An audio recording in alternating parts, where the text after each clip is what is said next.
আসসালামু আলাইকুম, আমন্ত্রণ বাংলাদেশের সংবাদে আপনাদের সাথে আছে আমি দিলাম তসনিলা। শুরুতে সিবিসি টাইমস শিরোনাম। বেগম জিয়া ডিসেম্বরের মধ্যে সরকার পতনের যে হুমকি দিয়েছিলেন, সেনা অভ্যুত্থানের চেষ্টায় তা প্রমাণিত হয়েছে বললেন প্রধানমন্ত্রী শেখ হাসিনা। সীমান্তে নাগরিকদের নিরাপত্তা দিতে না পারায় সরকারের পদত্যাগ দাবি করেছেন ব্যারিস্টার মওদুদ। সীমান্তের ঘটনাগুলোতে সরকার চিন্তিত নয় বললেন সৈয়দ আশরাফ। সেনা অভ্যুত্থানে জড়িত বেসামরিক নাগরিকদের রাষ্ট্রদ্রোহী হিসেবে সাধারণ আইনে বিচার করা হবে জানালেন আইনমন্ত্রী ব্যারিস্টার শফিক আহমেদ। শুনছিলেন সিবিসি টাইমস শিরোনাম।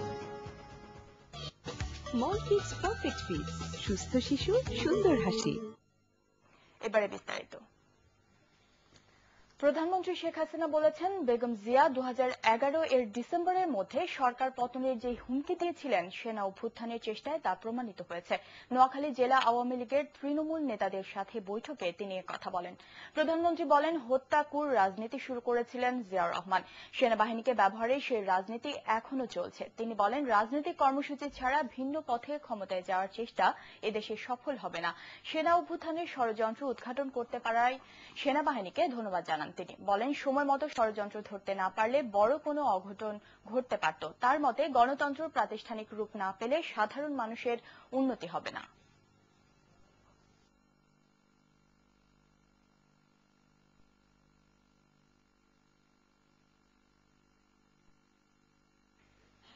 কারণ তাদের বক্তৃতা, তাদের বিবৃতি, তাদের কথাবার্তাগুলি যদি একবার অ্যানালাইসিস করেন, তখনই কিন্তু অনেক কিছু স্পষ্ট হয়ে যাবে দেশের কাছে, জনগণের কাছে, মানুষের কাছে। ঠিক। বিএনপি কখনো সেনা অভ্যুত্থান সমর্থন করবে না বলে জানিয়েছেন দলটির স্থায়ী কমিটির সদস্য ব্যারিস্টার মওদুদ আহমদ। সরকারের ব্যর্থতা ও নিপীড়নের কারণেই অভ্যুত্থানের মতো পরিস্থিতির সৃষ্টি হয়েছে বলে মন্তব্য করেন তিনি। দুপুরে জাতীয় প্রেস ক্লাবে এক আলোচনা সভায় তিনি এসব কথা বলেন।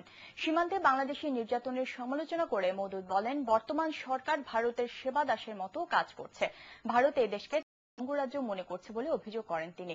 তত্ত্বাবধায়ক সরকার ছাড়া বিএনপি কোনো নির্বাচনে যাবে না বলে উল্লেখ করেন ব্যারিস্টার মওদুদ আহমদ।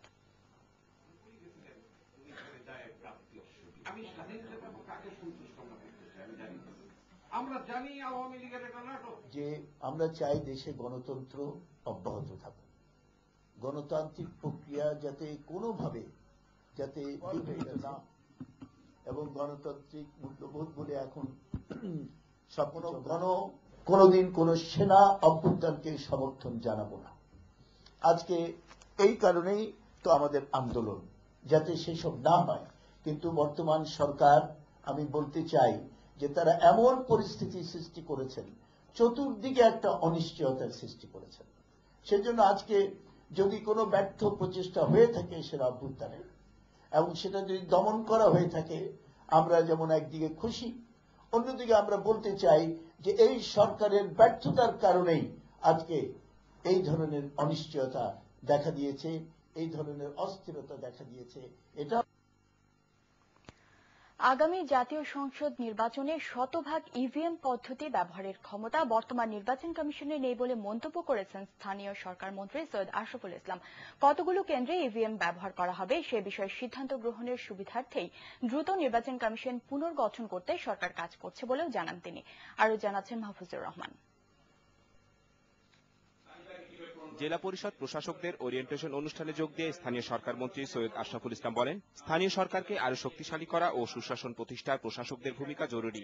তবে মনোনীতদের দিয়ে নয়, জেলা পরিষদের নির্বাচিত প্রশাসকদের নিয়েই কাজ করতে চায় বর্তমান সরকার। এক প্রশ্নের জবাবে সৈয়দ আশরাফ বলেন, জেলা পরিষদ সহ ঝুলে থাকা অনেক নির্বাচনের জন্য নির্বাচন কমিশন পুনর্গঠন দ্রুতই করা হবে। নির্বাচন কমিশন যত তাড়াতাড়ি সম্ভব নিয়োগ দেওয়া ততই রাষ্ট্রের জন্য ভালো। সার্চ কমিটির প্রস্তাব প্রধান রাষ্ট্রপতির কার্যালয় থেকে ক্যাবিনেট ডিভিশনে পাঠানো হয়েছে, সেইটাকে নিয়ে আলোচনা করা হবে। প্রয়োজনে আবার রাষ্ট্রপতির সঙ্গেও আলোচনা করা হবে। তারপরে আপনার যেটা সিদ্ধান্ত হবে সেটা আইন সংশোধন করার প্রয়োজন আছে। আবার যদি আইন সংশোধন করার সময় না থাকে, রাষ্ট্রপতি অধ্যাদেশ জারি করে সাময়িকভাবে এটাকে কার্যকরী করতে পারে। সাম্প্রতিক সময় বেশ কিছু নির্বাচনের উদাহরণ তুলে ধরে সৈয়দ আশরাফ বলেন, ইভিএম পদ্ধতি ব্যবহারের ফলে নির্বাচন প্রক্রিয়া অনেক সহজ হয়েছে। তবে এ পদ্ধতি আগামী জাতীয় নির্বাচনে ব্যবহারের ব্যাপারে কিছুটা সীমাবদ্ধতার কথাও তুলে ধরেন স্থানীয় সরকার মন্ত্রী। সংসদের নির্বাচন ইভিএম করতে হলে বিশাল আয়োজনের প্রয়োজন, সেই ক্ষমতা কিন্তু বর্তমানে আপনার নির্বাচন কমিশনের নাই। এটা আগামী নির্বাচন কমিশন যারাই আসেন তারাই ঠিক করবেন যে হয়তো কিছু অংশ ইভিএম এ হইতেও পারে, বাকিটা গতানুগতিক নির্বাচন হবে, বা it is up to the election commission to decide. Orientation অনুষ্ঠানে সৈয়দ আশরাফ বলেন, দেশের বৃহত্তর 19টি জেলাকে সিটি কর্পোরেশন করার লক্ষ্যে কাজ করে যাচ্ছে বর্তমান সরকার। মাহফুজুর রহমান, বাংলা ভিশন, ঢাকা। সীমান্তে নাগরিকদের নিরাপত্তা দিতে না পারায় বর্তমান সরকারের পদত্যাগ দাবি করেছেন বিএনপির স্থায়ী কমিটির সদস্য ব্যারিস্টার মওদুদ আহমদ। সীমান্তে বাংলাদেশি যুবকের ওপর বিএসএফ এর নির্যাতনের প্রতিবাদে সকালে জাতীয় প্রেস ক্লাবের সামনে জাকপার বিক্ষোভ সমাবেশে তিনি এই দাবি জানান। মওদুদ বলেন, এই সরকার ভারতীয় সেবাদাস হিসেবে কাজ করছে, ভারতও তাদের প্রাদেশিক সরকার মনে করে বলেই এভাবে নির্যাতন চালিয়ে যাচ্ছে। তিনি বলেন, দুটি কারণে বেগম খালেদা জিয়ার নেতৃত্বে বিরোধী দল আন্দোলন করছে, একটি গণতন্ত্র পুনরুদ্ধার আর আরেকটি দেশের স্বাধীনতা রক্ষা।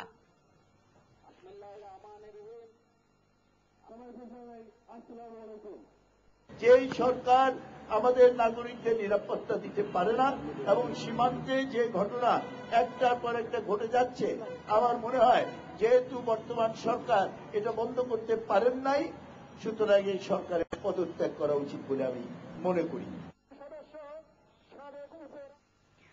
সীমান্ত এলাকার সাম্প্রতিক ঘটনাগুলোতে সরকার খুব বেশি চিন্তিত নয় বলে মন্তব্য করেছেন স্থানীয় সরকার মন্ত্রী সৈয়দ আশরাফুল ইসলাম। সকালে রাজধানীর আগারগাঁওয়ে জেলা পরিষদের প্রশাসকদের অবহিতকরণ অনুষ্ঠান শেষে তিনি এই মন্তব্য করেন।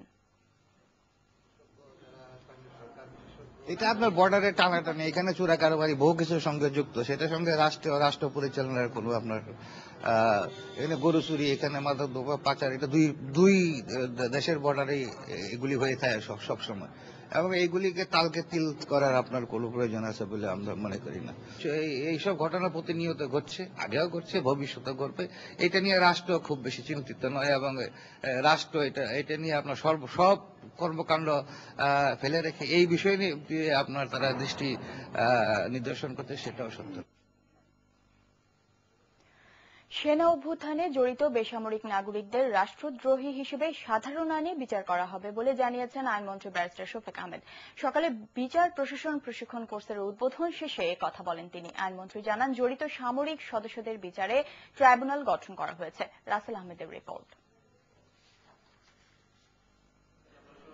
বৃহস্পতিবার সেনা সদরের সংবাদ সম্মেলনে জানানো হয়, ধর্মান্ধতাকে পুঁজি করে অভ্যুত্থান ঘটানোর চেষ্টা করেছিলেন কয়েকজন সাবেক ও বর্তমান সেনা কর্মকর্তা।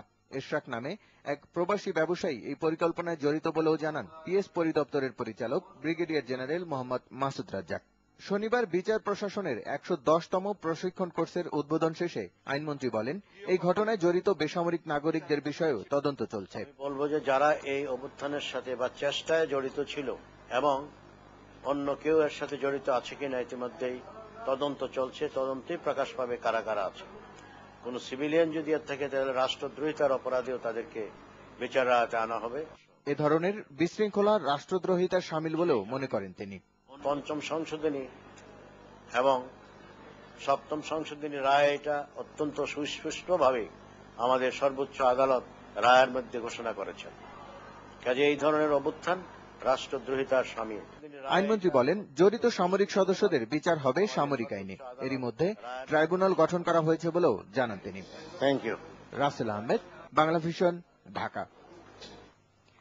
সেনাবাহিনীকে জড়িয়ে বিরোধী দলীয় নেত্রী বেগম খালেদা জিয়ার বক্তব্যকে খতিয়ে দেখার আহ্বান জানিয়েছেন অর্থনীতিবিদ ডক্টর ইব্রাহিম খালিদ। সেনা অভ্যুত্থানে চেষ্টার সাথে যুদ্ধাপরাধী বিরোধী শক্তি যুক্ত থাকতে পারে বলেও মন্তব্য করেন তিনি। সকালে মুক্তিযুদ্ধ জাদুঘরে সম্মিলিত সামাজিক আন্দোলন আয়োজিত বর্তমান রাজনৈতিক পরিস্থিতি নিয়ে গোলটেবিল আলোচনায় তিনি কথা বলেন। এ সময় বক্তারা আরও বলেন, দ্রব্যমূল্য নিয়ন্ত্রণ, শিক্ষাঙ্গনের সন্ত্রাস ও অর্থনীতিতে মন্দা দূর করতে না পারলে দেশ গভীর সংকটে পড়বে। এক্ষেত্রে দেশের সার্বিক উন্নয়নে সরকারের বিভিন্ন দপ্তর থেকে দুর্নীতি কমিয়ে আনার পরামর্শ দেন আলোচকরা।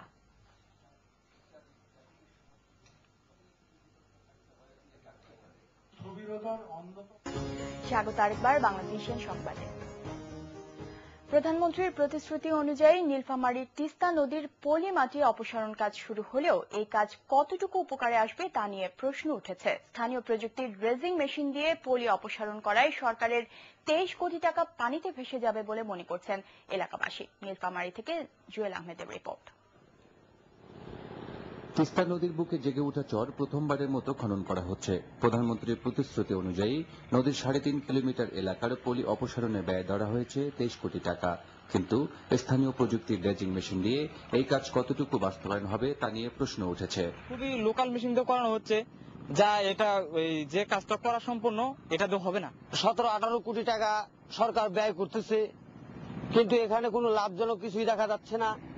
পানি উন্নয়ন বোর্ডের নির্দিষ্ট ডিজাইন মোতাবেক কাজ হচ্ছে না। পানিতে ড্রেজিং মেশিন চালিয়ে কি পরিমাণ পলি অপসারণ হচ্ছে তার হিসেব নেই সংশ্লিষ্ট কর্তৃপক্ষের কাছে, অভিযোগ এলাকাবাসীর। যেভাবে নদী করা হচ্ছে আসলে এভাবে কাজটা সম্পূর্ণ শেষ করতে পারবে না, কারণ নদী চর এভাবে যেই মেশিন দিয়ে এটা খোঁড়ার দরকার সেই মেশিন তারা আনেনি। পলি অপসারণ কাজে ঠিকাদারের শুভঙ্করের ফাঁকি বন্ধে স্থানীয় এমপির দেখার কথা থাকলেও বাস্তবে তা হয়নি। ফলে ঠিকাদার ইচ্ছে মতো কাজ করছেন। কাজ শুরুর আগেই বলি যে দুর্নীতি হয়ে গেছে, দুর্নীতি হোক, তারপর বলেন যে দুর্নীতি হয়েছে আর কি। বাড়ি তো এখানে সুপারভিশন অবশ্যই থাকবে। চলতি সেচ মৌসুমে পানির পর্যাপ্ত সরবরাহ এবং অকাল বন্যার হাত থেকে তিস্তা নদীকে বাঁচাতে পলি অপসারণের কাজ বাস্তবায়ন করা হচ্ছে বলে জানিয়েছেন সংশ্লিষ্ট কর্তৃপক্ষ। ড্রেজিং এর পলি অপারেশনের জন্য আমরা প্রকল্পের মধ্যে নেই, এখন বর্তমানে এটা প্রধানমন্ত্রীর প্রতিষ্ঠিত প্রকল্পের মধ্যে চলে গেছে। অপরিকল্পিত নয়, পরিকল্পিতভাবে তিস্তা নদীর পলি অপসারণ কাজ বাস্তবায়ন করতে সরকারের প্রতি আহ্বান জানিয়েছেন এলাকাবাসী। জুয়েল আহমেদ, বাংলাভিশন, তিস্তা ব্যারেজ, নীলফামারী। আমবয়ানের মধ্য দিয়ে আজ শুরু হয়েছে বিশ্ব ইজতেমার দ্বিতীয় পর্বের দ্বিতীয় দিন। আগামীকাল আখেরি মোনাজাতের মধ্য দিয়ে শেষ হবে দ্বিতীয় পর্বের বিশ্ব ইজতেমা। তুরাগতীরে বিপুল সংখ্যক মুসল্লির সমাগম হয়েছে। 32টি জেলার মুসল্লিরা অংশ নিচ্ছেন এবারের ইজতেমায়। হাজারো মুসল্লি জমায়েতে চলছে বয়ান। ইসলামের আদর্শ ব্যক্তি জীবনে কাজে লাগানোর প্রত্যয়ে মুসল্লিরা জমায়েত হয়েছেন ইজতেমায়। সকাল থেকে দিন আখলাকের উপর তালিম নিচ্ছেন তারা। এখান থেকে শিক্ষা নিয়ে দাওয়াতি কার্যক্রমে বেরিয়ে যাবেন। এর আগে 13 জানুয়ারি বিশ্ব ইজতেমার প্রথম পর্ব শুরু হয়। আখেরি মোনাজাতের মধ্য দিয়ে তা শেষ হয় 15 জানুয়ারি।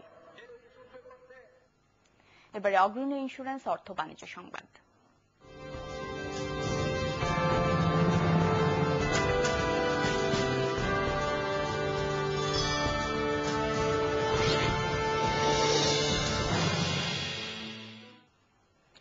শুক্রবারে খাগড়াছড়িতে শুরু হয়েছে মং সার্কেলের অষ্টম রাজার দ্বিতীয় ঐতিহ্যবাহী রাজস্ব আদায়ের 3 দিনের রাজকীয় উৎসব রাজপুন্না। রাজপুন্নাকে ঘিরে মং রাজবাড়িতে বসেছে 3 দিনের লোকজ মেলা ও সাংস্কৃতিক উৎসব। রাজপুন্না উৎসবে পার্বত্য চট্টগ্রামের ঐতিহ্য অনুযায়ী খাগড়াছড়ি সার্কেলের 88 জন হেডম্যান ও 750 জন কারবারি ভূমি ও ফসলের আদায় করা খাজনা রাজকোষে জমা দেন।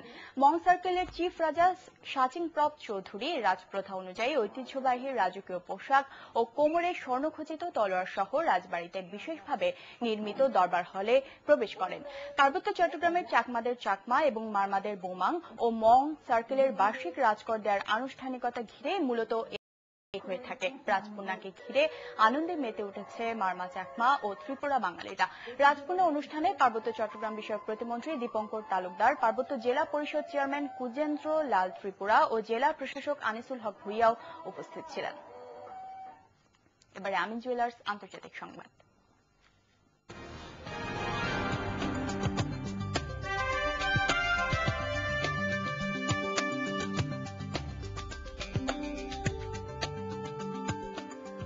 আফগানিস্তানে সন্ত্রাসী হামলায় ফরাসি সেনা হতাহতের ঘটনায় ক্ষুব্ধ প্রতিক্রিয়ায় দেশটিতে সব ধরনের তৎপরতা বন্ধের ঘোষণা দিয়েছে ফ্রান্স।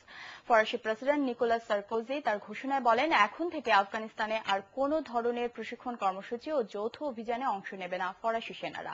আমরা চাই না আর কোনো ফরাসি সেনা আমাদের সহযোদ্ধাদের হামলায় আহত বা নিহত হোক। ক্ষুব্ধ প্রতিক্রিয়া জানিয়ে সার্কোজি বলেন, কোনো চিন্তাভাবনা না করেই আফগানিস্তান থেকে আগাম সেনা প্রত্যাহারের সিদ্ধান্ত নিয়েছে ন্যাটো। শুক্রবার আফগানিস্তানের কাপিসা প্রদেশে আফগান সেনাদের প্রশিক্ষণ কর্মসূচি চলাকালে এক প্রশিক্ষণার্থী গুলি চালালে 4 ফরাসি সেনা নিহত ও 16 সেনা আহত হয়। বর্তমানে বিভিন্ন প্রশিক্ষণ কর্মসূচি ও সামরিক অভিযান পরিচালনার জন্য প্রায় 3600 ফরাসি সেনা আফগানিস্তানে অবস্থান করছেন।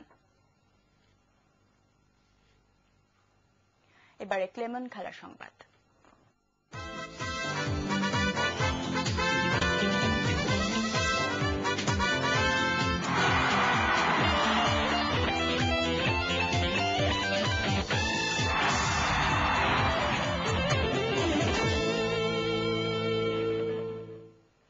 Football federation cup.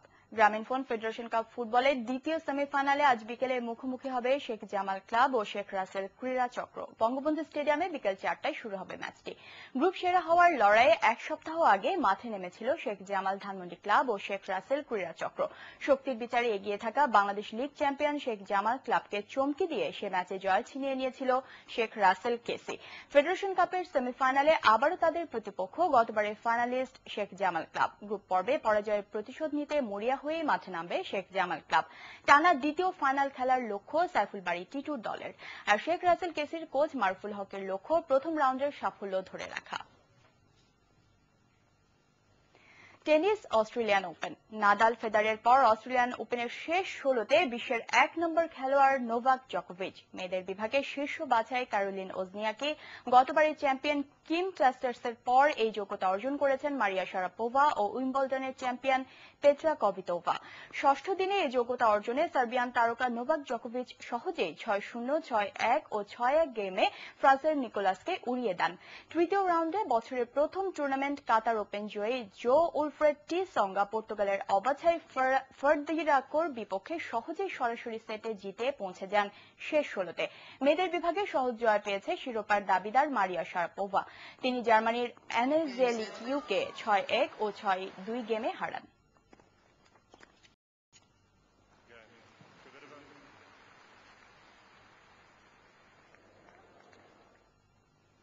ক্রিকেট।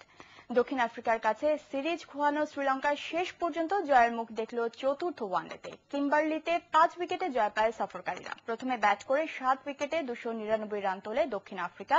জবাবে শ্রীলঙ্কা করেছে 5 উইকেটে 304 রান। দক্ষিণ আফ্রিকা সফরে 3 ম্যাচের টেস্ট সিরিজ 2-1 হেরে যাওয়ার পর ওয়ানডে সিরিজেও ব্যর্থতা কাটিয়ে উঠতে পারেনি শ্রীলঙ্কা। প্রথম 3 ম্যাচ জিতে 5 ম্যাচ ওয়ানডে সিরিজ নিজেদের করে নেয় দক্ষিণ আফ্রিকা। চতুর্থ ওয়ানডেতে টস জয়ে প্রোটিয়ারা আগে ব্যাট করে অধিনায়ক এবিডি ভিলিয়ার্সের 96 ও গ্রায়াম স্মিথের 68 রানে 7 উইকেটে 299 রানের চ্যালেঞ্জিং স্কোর গড়ে। জয়ের জন্য 300 রানের টার্গেটে ব্যাট করতে নেমে অধিনায়ক তিলকা রত্নে দিলশানের 87, পেরেরার অপরাজিত 69 ও চান্দিমালের 59 রানে 8 বল বাকি থাকতেই সান্ত্বনার জয় তুলে নেয় শ্রীলঙ্কা। সিরিজে দক্ষিণ আফ্রিকা এখন 3-1 এগিয়ে রয়েছে।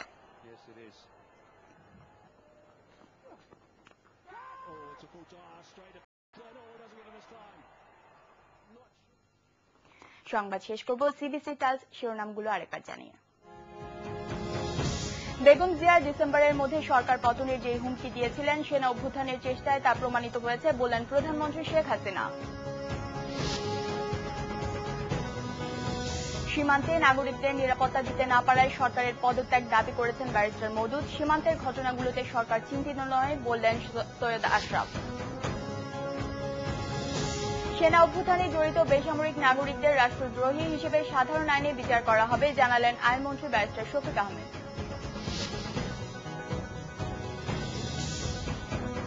এই ছিল এখনকার মতো। পরের সংবাদ বিকেল 4টায়। এর আগে 3টায় রয়েছে নিউজ টপ 10 দেখার আমন্ত্রণ রইল। এছাড়া দেশ বিদেশের সর্বশেষ সংবাদ সবার আগে জানতে আপনার গ্রামীণ ফোন ও এয়ারটেল থেকে ডায়াল করুন 1616 নম্বরে। এতক্ষণ সাথে থাকার জন্য ধন্যবাদ।